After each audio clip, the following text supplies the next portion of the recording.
Opa, tudo bem por aí? Esse aqui é o Produto pelo Mundo. Eu sou Guilherme Seabra, a edição é de Pedro Moleiro e o podcast tem o apoio da Terra. Depois desse episódio de hoje, a gente vai dar uma pausa e em breve a gente volta com mais episódios conhecendo brasileiros que estão desenvolvendo produto mundo afora. Então, para não perder nenhum episódio novo, não deixa de seguir a gente no feed do seu agregador de podcast preferido.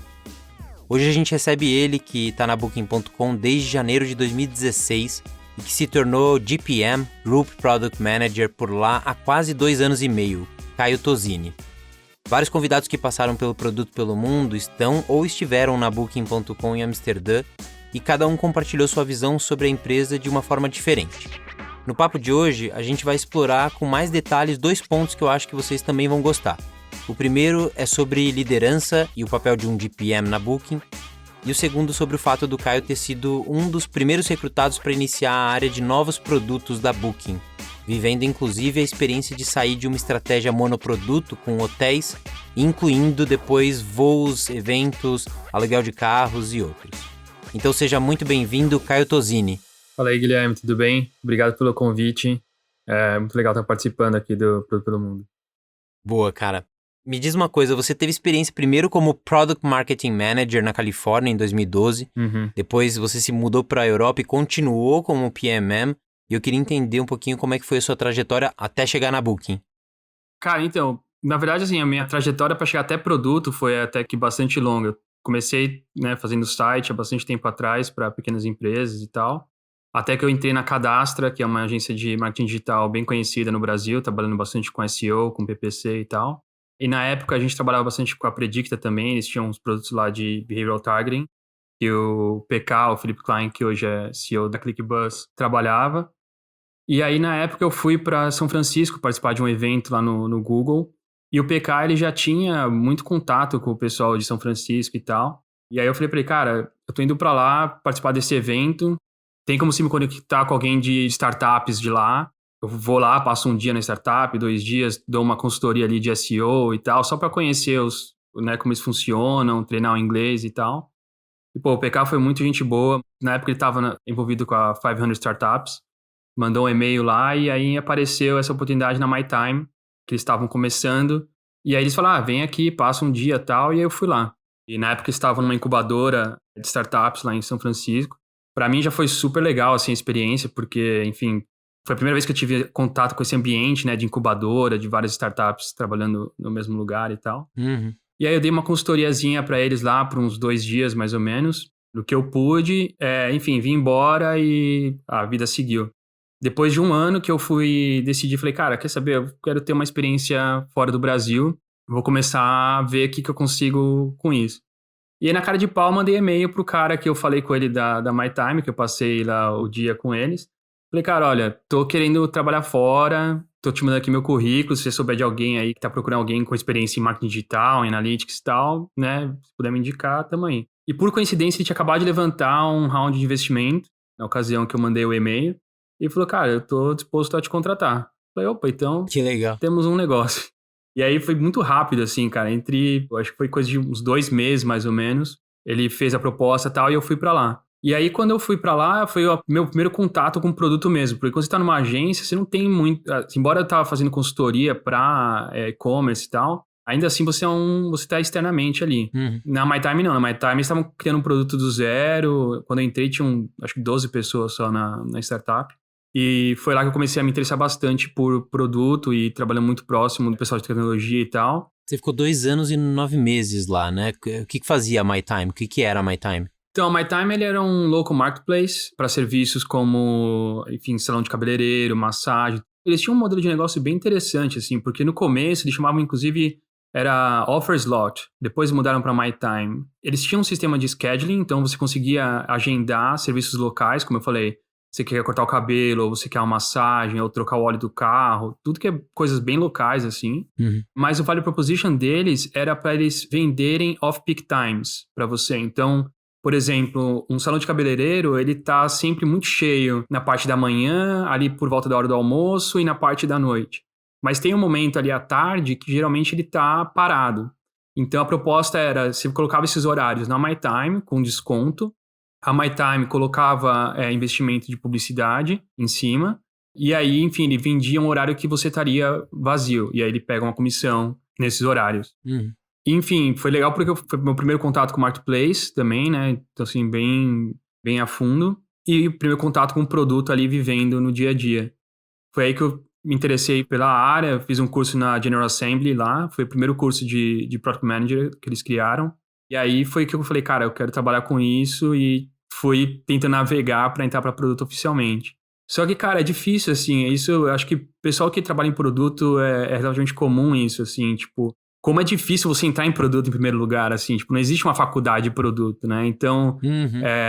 A vida é a faculdade, Exatamente, você vai tendo contato, tipo, eu fui tendo contato com marketing, depois tive contato mais com tecnologia, então você vai tendo contato com as áreas ali em volta de produto, mas até você entrar em produto mesmo, muitas vezes é difícil. E no meu caso, o meu desafio, vamos dizer assim, foi que a gravidade ali era sempre para a área de marketing analytics. Então, na prova MyTime, eu consegui até trabalhar bastante próximo da área de produto, mas ainda mais oficialmente como Product Marketing Manager, em que minha área era mais para desenvolver campanhas, trazer demand para o site, também ajudava bastante na parte de supply.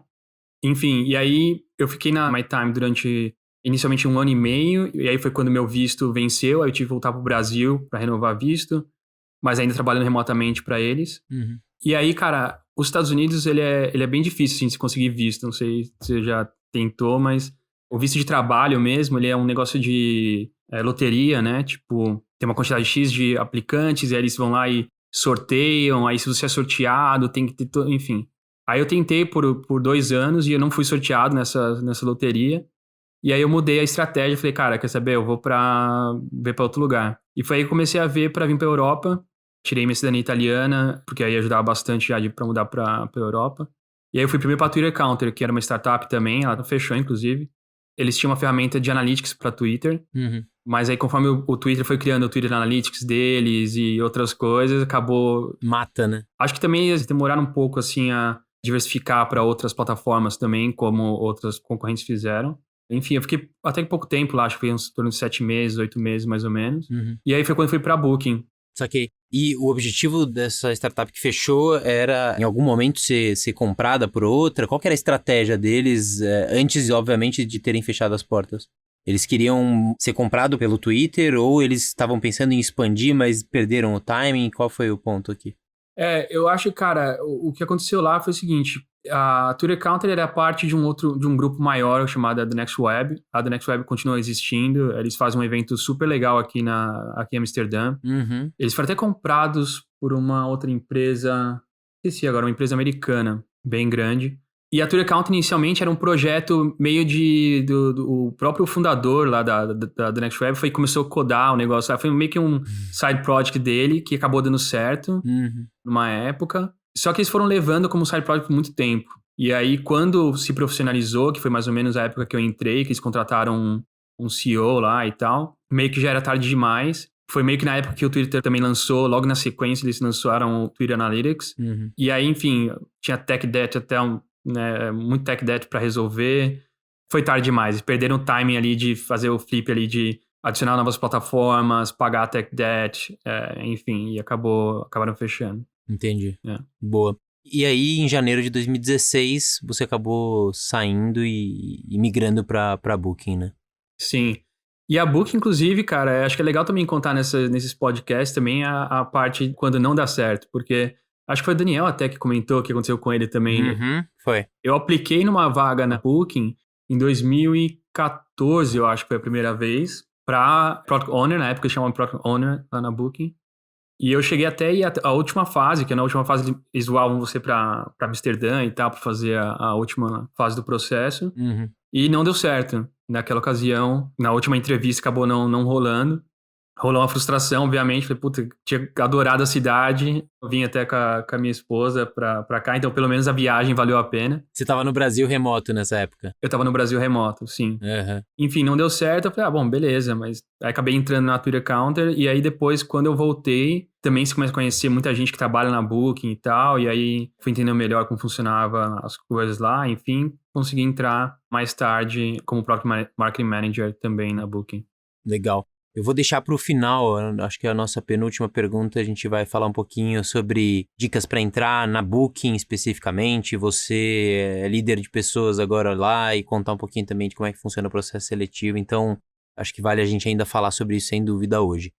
Cara, dentro da Booking, você começou também como PMM, como você acabou de falar, mas antes de assumir a cadeira de Senior PM, você, no meio desse caminho, atuou inclusive como Senior Business Analyst.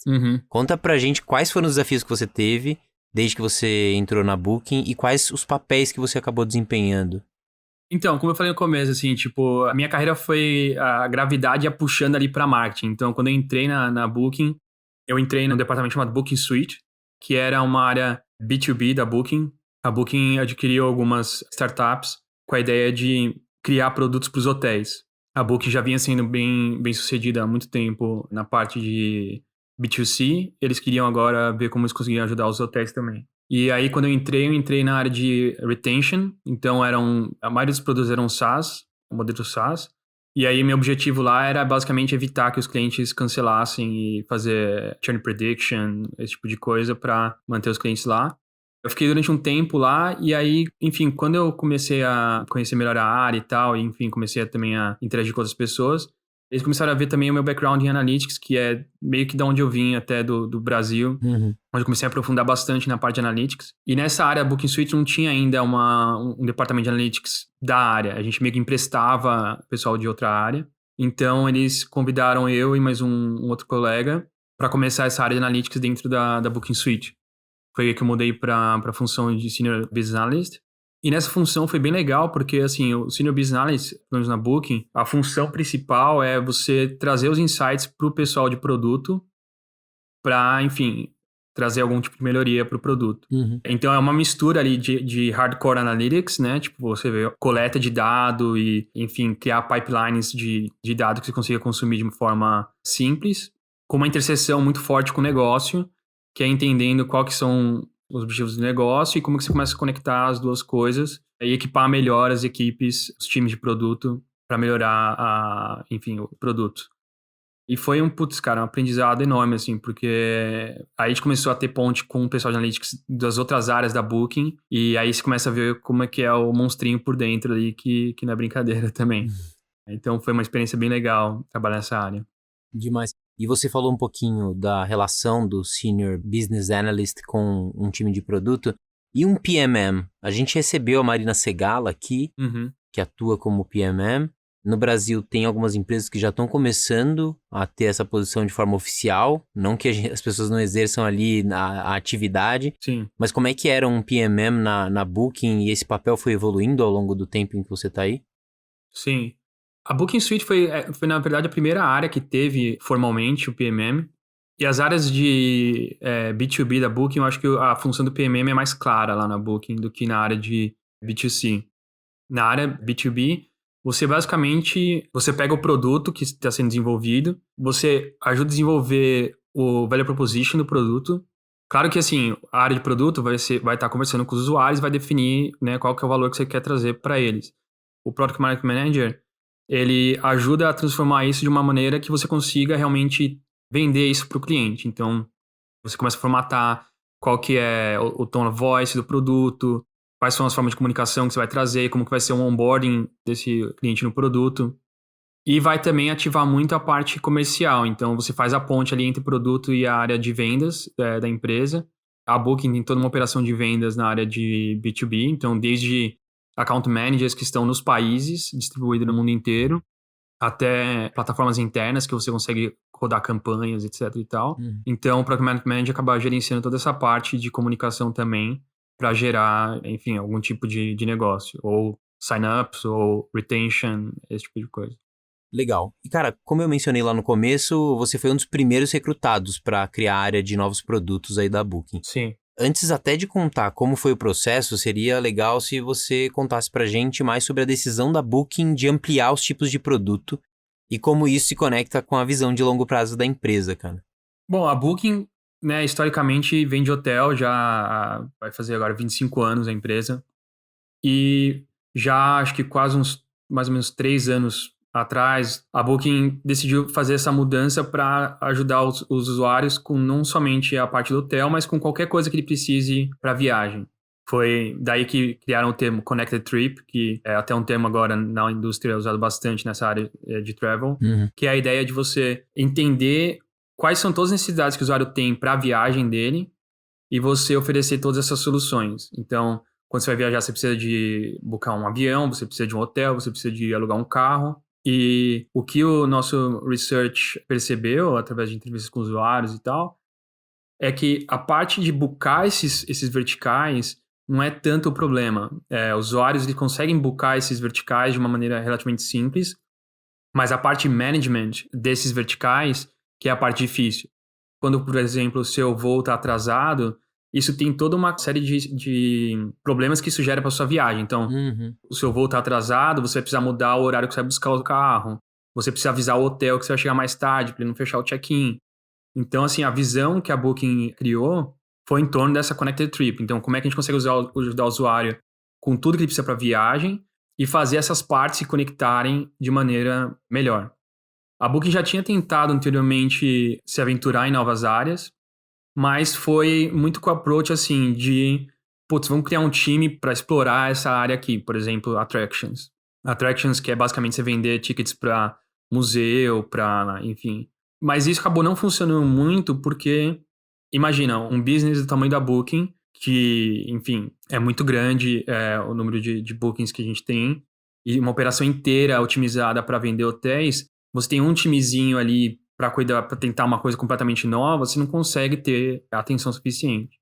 Então, o CPO e o CMO na época decidiram criar a área de novos produtos, que é uma técnica que até outras empresas maiores também acabam fazendo, assim, uma estratégia meio de criar um lab meio separado da empresa. Uma bolha, né? Uma bolha, E emprestar muito dos recursos da empresa, então investimento, pessoas e tal, mas isolar bastante a organização no ponto de vista de como ela opera, né? Desde como os times são organizados, até como que é feito o performance evaluation dessas pessoas.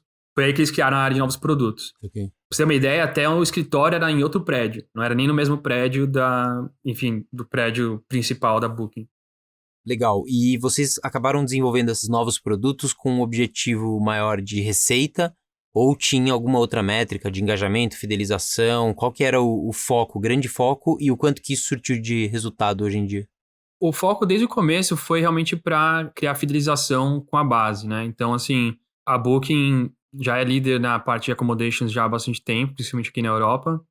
E aí o objetivo era, se a gente oferecer mais coisa para o usuário e ele tiver uma viagem melhor por conta de estar usando a Booking, ele vai ter uma tendência de voltar e utilizar a Booking mais vezes.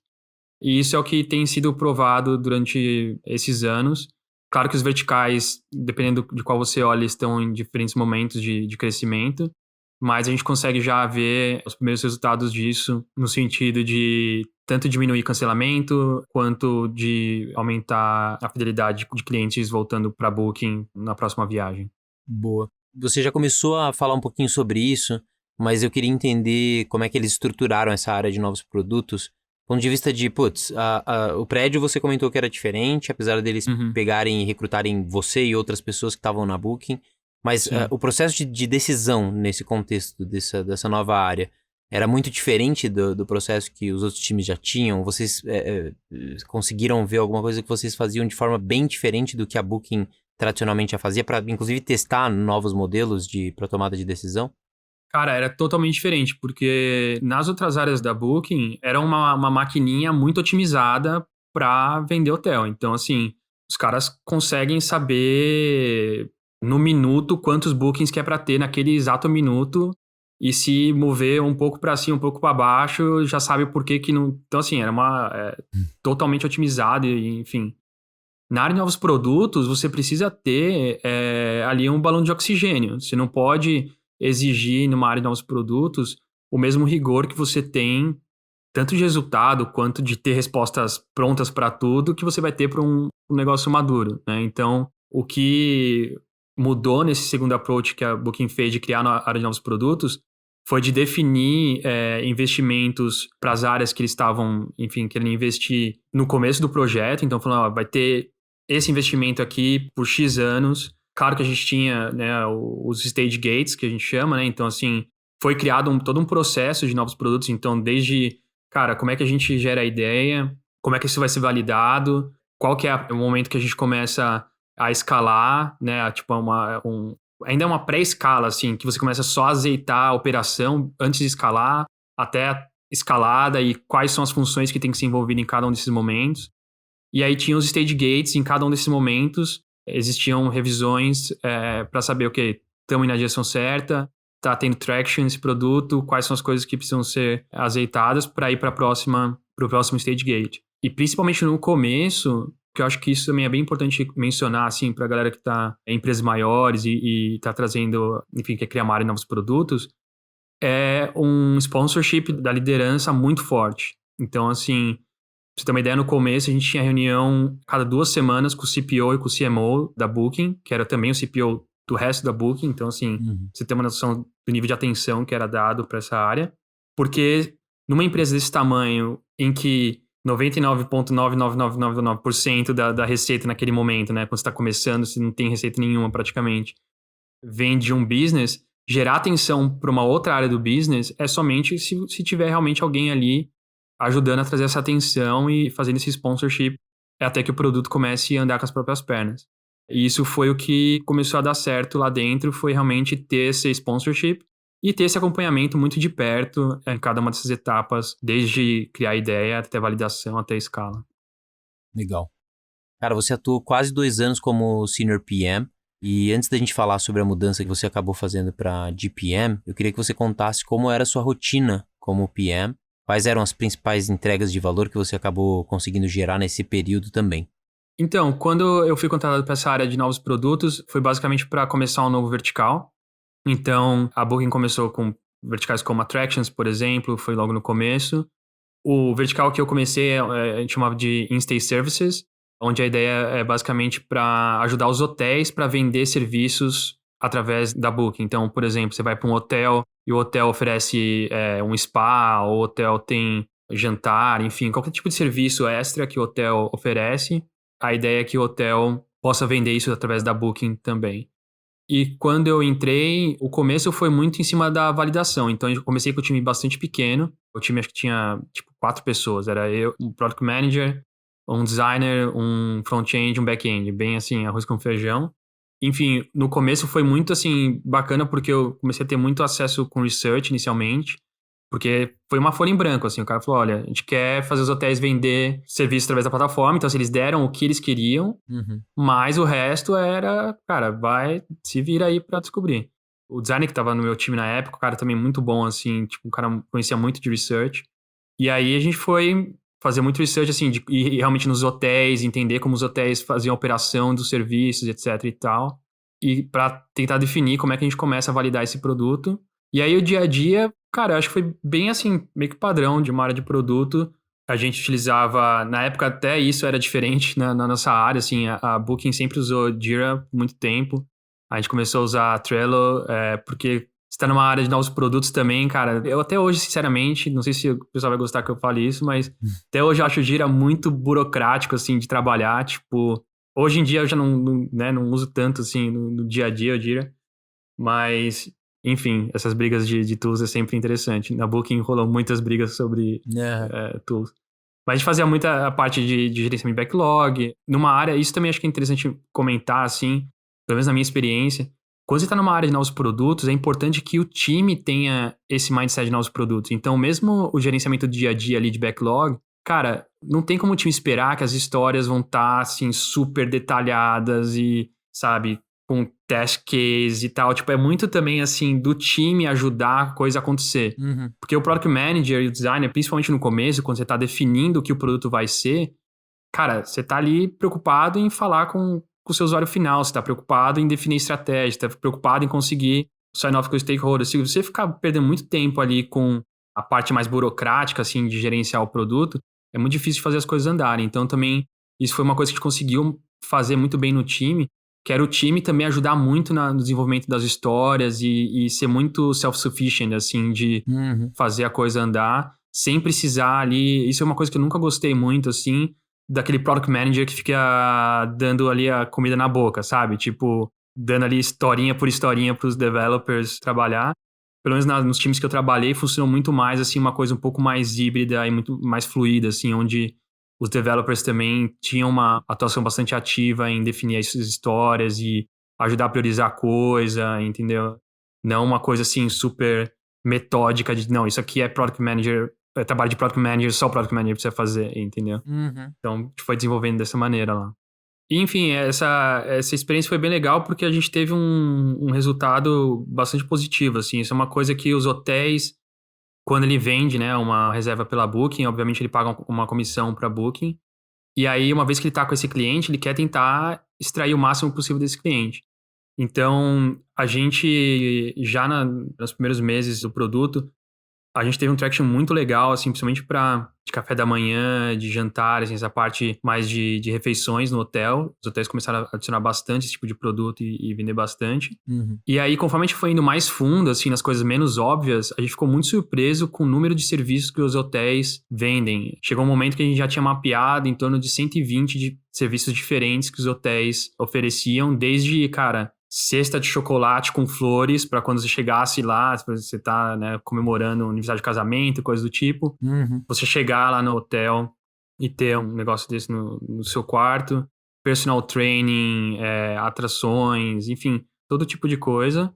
E para os usuários começou também a ter bastante traction, porque se tornou muito mais fácil, né? Em vez do usuário depender de reservar essas coisas no check-in, que muitas vezes também você chega lá e já está bucado, já não tem mais a possibilidade, eles começaram a ver com antecedência o que poderia ser feito e ter uma experiência de hospedagem muito melhor. E a gente começou a ver também um impacto muito positivo em cancelamentos, porque quanto mais o usuário ele ia ali tunando, né, entre aspas, a hospedagem dele no hotel, Sim, menor era a chance que ele tinha de cancelar. Então, genial. foi um resultado que a gente começou a ver nos dois lados, tanto de receita direta através do serviço que estava vendendo, mas principalmente esse resultado indireto de diminuir cancelamento, enfim, melhorar também reviews e tudo isso. Boa, muito bom. E essa transição de PM para GPM não é trivial, certo? Como é que foi no seu caso? Quais foram os principais desafios que você enfrentou e qual foi o papel da empresa nesse momento de transição que você estava passando de contribuir individualmente para passar a liderar pessoas de produto? Cara, pra mim foi até que um crescimento bem orgânico, assim, porque, como eu falei, a gente começou com 4 pessoas no time. Conforme o produto foi crescendo e foi ganhando traction, o time foi crescendo. Chegou um momento que a gente estava com 4 times já de produto, chegou a ter em torno de 25 pessoas no time, e aí, enfim, começou a gerar essa necessidade de ter um DPM no time, e obviamente, como eu já tinha começado, já estava meio que atuando, mesmo que não oficialmente, né, no cargo de DPM, eu já estava ali atuando como líder do time da parte de produto, mas ainda sem responsabilidade de gerenciar pessoas.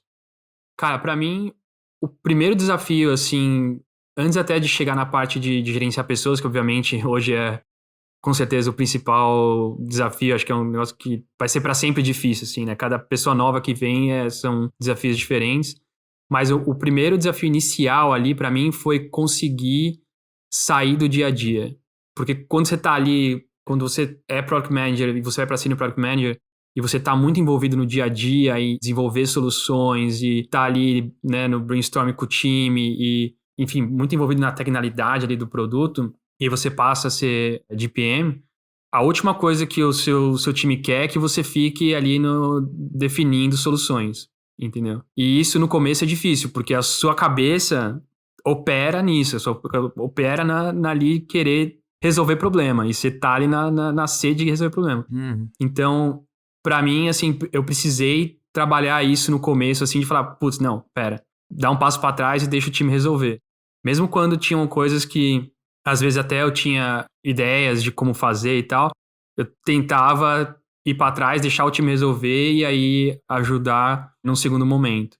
Então, assim, pra mim, essa foi a primeira coisa. Depois começa a vir os desafios de gerenciar pessoas mesmo, que é como você consegue entender quais são as aspirações daquela pessoa no seu time, quais são os pontos fortes, pontos fracos, e aí como você consegue criar, enfim, formas para essa pessoa desenvolver esses pontos.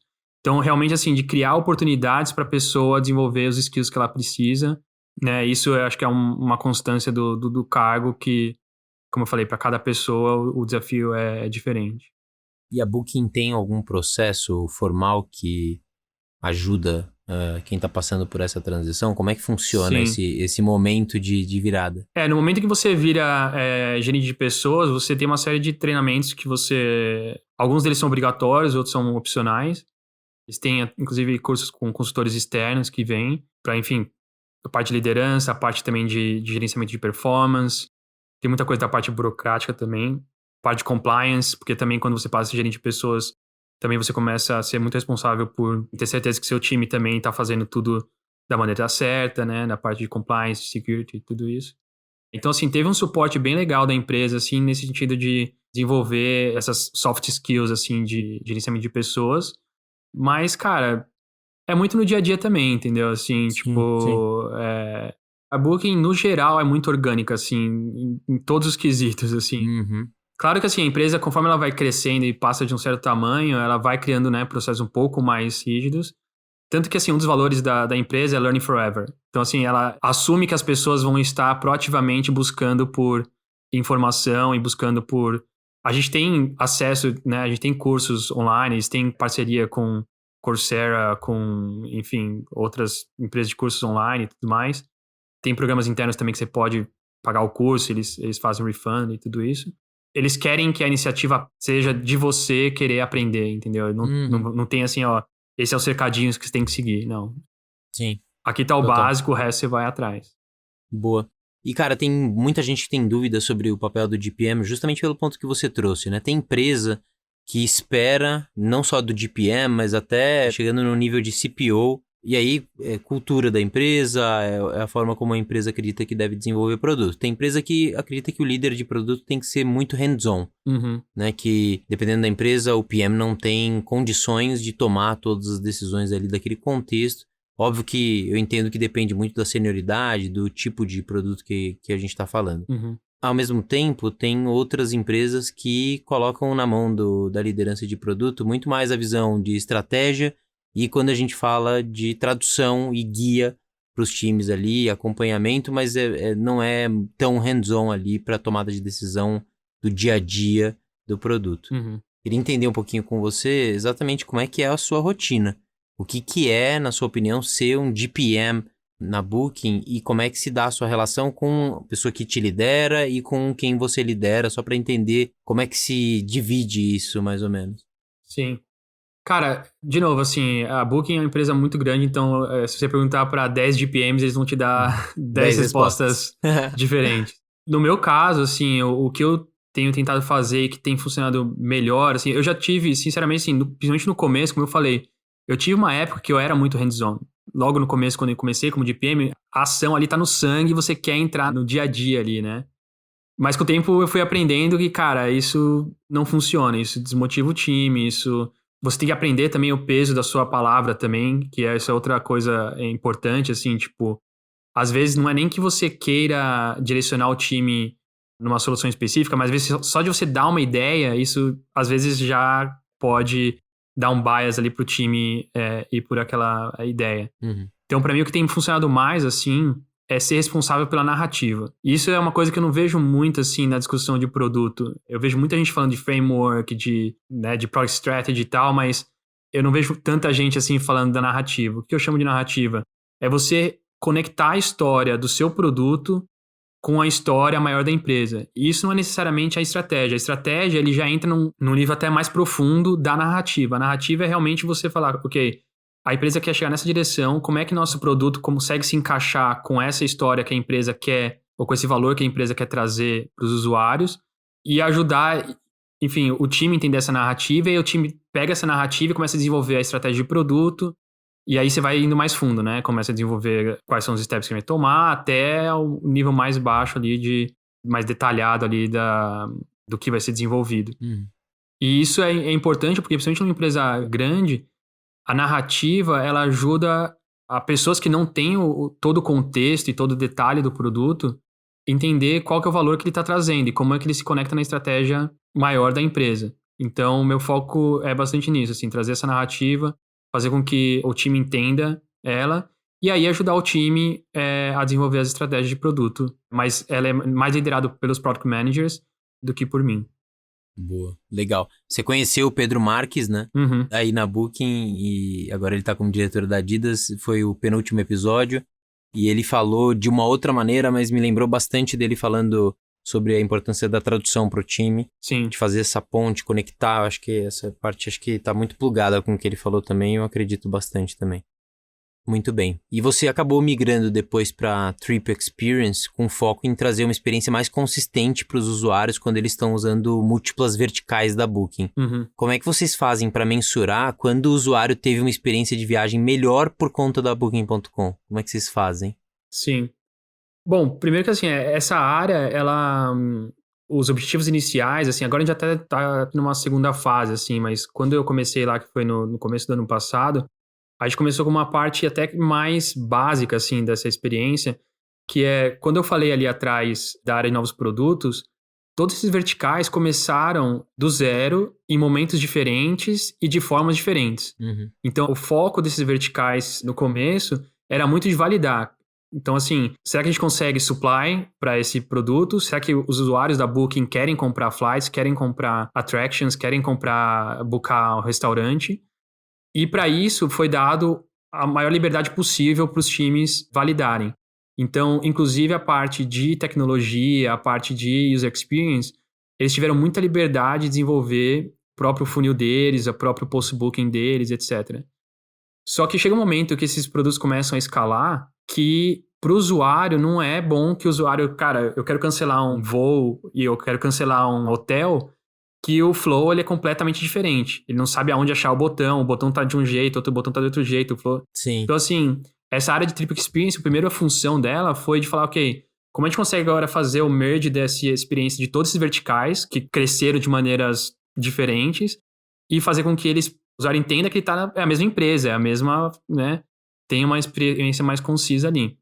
Então, o primeiro foco foi muito em cima disso. Legal. Fazer com que o flow de cancelamento, para você ver o seu booking, a information architecture das páginas fossem parecidas, como que o usuário conseguia acesso a suporte, tudo isso. Como que a gente começou a mensurar, né, se o usuário está tendo uma experiência melhor? Primeiro são com métricas até mais de curto prazo. Então, assim, cara, o usuário, quando ele cancela um produto, quão rápido ele consegue cancelar esse produto? Ou se ele precisa fazer uma modificação, quão rápido ele consegue fazer essa modificação? Então, primeiro, assim, com essas micro-conversions, você consegue mensurar já se você está removendo friction do usuário com base nisso.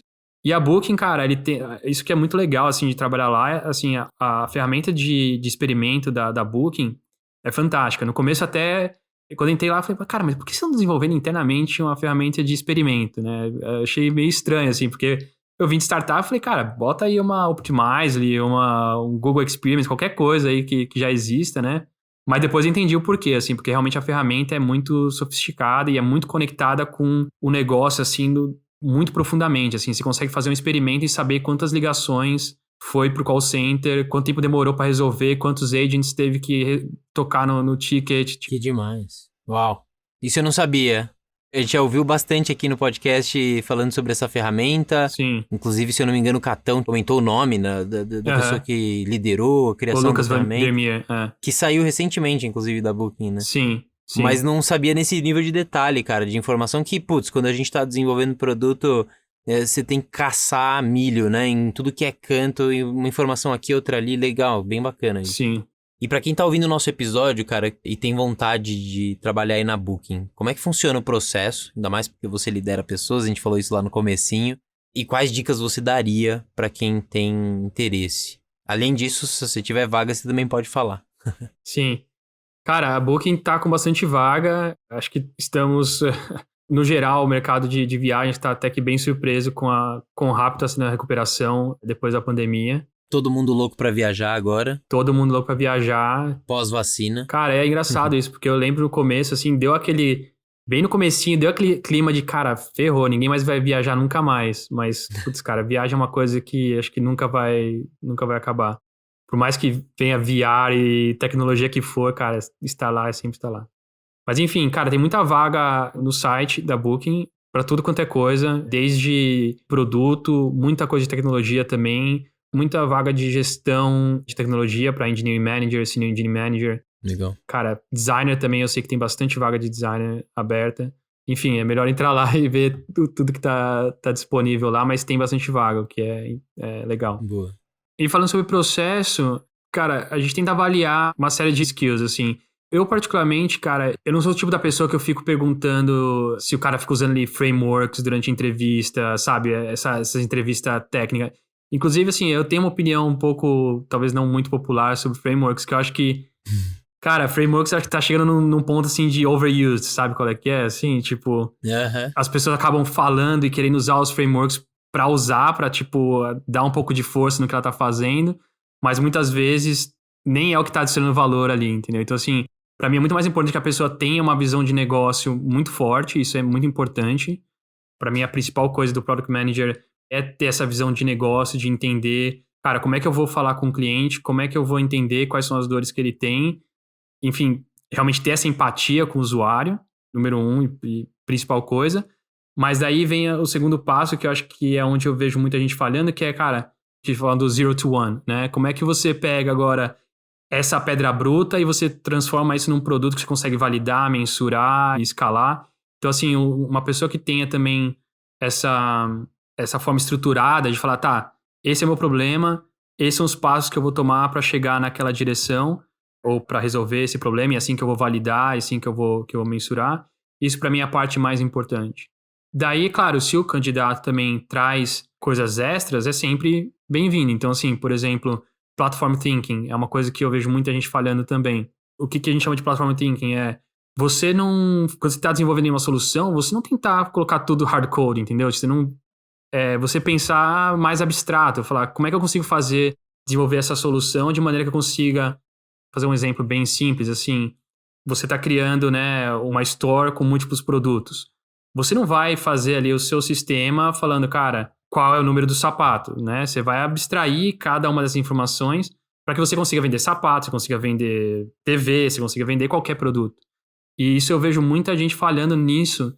E isso no dia a dia cria um problemão, porque se você não pensa no produto de forma abstrata, assim, de você conseguir abstrair cada parte do produto, em algum momento você vai ter que pagar esse débito, entendeu? E aí o que eu vejo também de produto que você tem que reescrever porque o cara não pensou de maneira modular e como uma plataforma, não tá escrito. Então isso é uma coisa que também a gente tenta avaliar se o cara tá pensando ali na frente. Ele quer resolver o problema, mas ele pensa, tá, quais são os building blocks que fazem parte dessa plataforma para chegar no resultado final. E aí, enfim, dependendo da área que você vai na Booking, eles vão avaliar outros skills. Então, por exemplo, a área que eu trabalho era um pouco mais para novos produtos. Então, a gente vai avaliar um pouco mais nessa parte de validação, enfim, de criar um produto do zero, de escalar, etc e tal. Se você vai para uma área mais madura, eles vão pesar muito na parte de A/B testing, por exemplo, talvez conhecer um pouco mais de estatística. A gente tem Product Manager Data Science, por exemplo, aí os caras já vão pegar muito fundo na parte de Data Science. Payments também é uma área que acho que é um craft muito específico, assim. Eu acho que também isso às vezes o pessoal confunde, né? Que você acha que é Product Manager pra tudo. Mas, cara, tem crafts bem específicos. Payments é um deles que eu vejo, assim, que a galera que é bom de Payments, ele geralmente cria uma carreira em Payments porque é um negócio muito específico, assim, sabe? Então, também, dependendo da área que você vai, eles vão pegar mais fundo em outros crafts também. Boa. E você tem alguma dica extra pra essa galera que quer trabalhar na Booking? Eu acho que a primeira coisa obviamente, conhecer a empresa, assim, tipo... Acho que para qualquer vaga, isso não é só para produto, assim... Lá na Booking, obviamente, a gente usa... Acho que até o Pedro comentou aqui sobre a... Pedro ou foi o Daniel? Não lembro. Falou sobre a Flywheel, né? Assim, como é que a empresa desenvolveu a nossa Flywheel. Então, quais são os componentes que fazem a empresa crescer de uma maneira bem high level, né? Então, assim, você tem os partners, os hotéis criam o supply para a empresa, aí você tem a parte de marketing, né? Então, você entender, assim, toda essa dinâmica da empresa, eu acho que isso ajuda muito na hora da discussão da entrevista.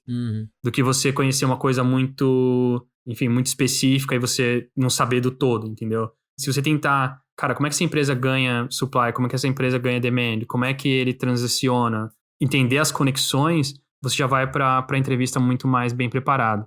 O que não é uma dica específica para produto, acho que funciona para qualquer vaga. Sim. Mas principalmente para produto, você ter essa big picture e conseguir também ir fundo faz muita diferença. E como sempre a gente fecha com uma dica de livro do convidado. Você tem uma pra gente? Tenho, e eu vou trazer, cara, um que assim, é até que bem antigo, acho que é 2007, 2007, 2008, não lembro exatamente, que é The Innovator's Dilemma, do Clayton Christensen. Inclusive tem muito vídeo dele no YouTube, para quem não quiser ler o livro, que fala sobre, acredito que seja Dilema da Inovação em português, não sei se a tradução foi exatamente essa.